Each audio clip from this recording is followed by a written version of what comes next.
So the judge has responded to the CDC's request of a stay of the injunction scheduled to go into effect on July 18th. And man, did he give it to the CDC with both barrels or what?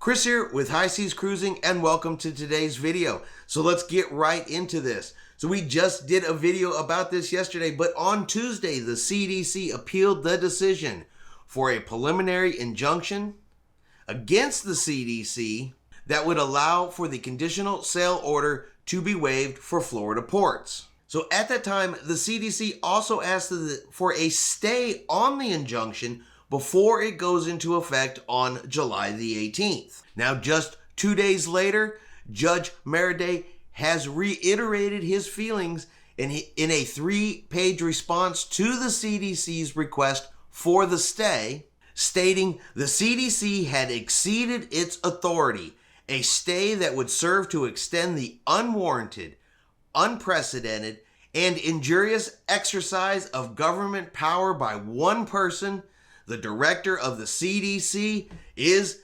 denied. And I will put a copy of this up right here where you can see he actually capitalized and bolded the word denied, I guess to make sure that was plain and clear to the CDC.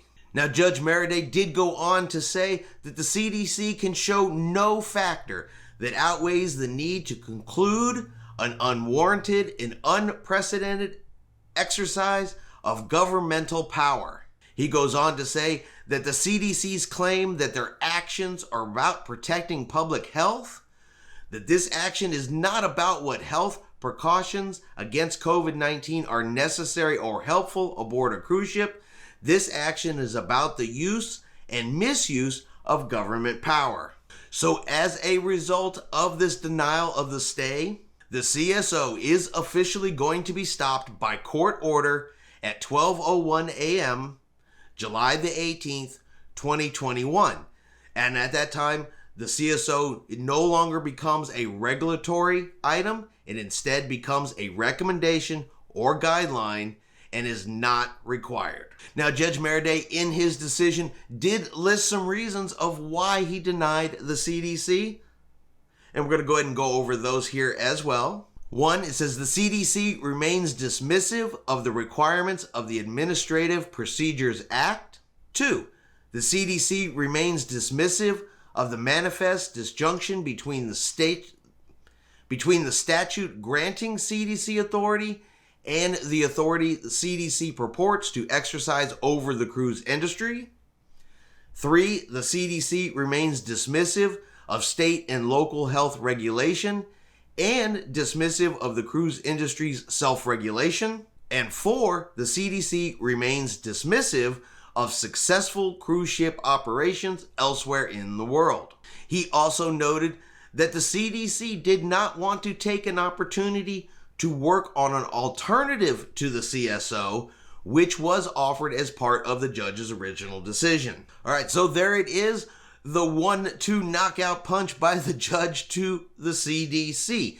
Now, this is only on the request of a stay for the injunction. The CDC still does have an appeal that is pending, and of course, the lawsuit itself still has not gone forward before a judge. So this only affects the injunction, and as of this, here in about 10 days, in Florida at least, the CSO will no longer be a regulatory item.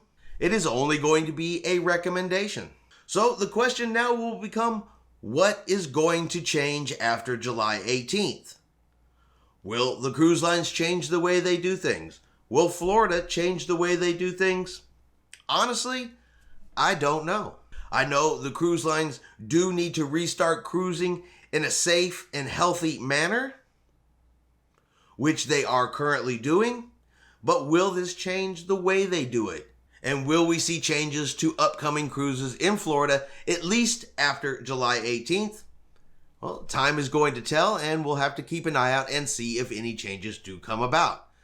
All right, I just wanted to share this with you real quickly. I hope you did enjoy today's video. If you did, let's give it a thumbs up. Have yourself a great day, and we will see you out on the high seas.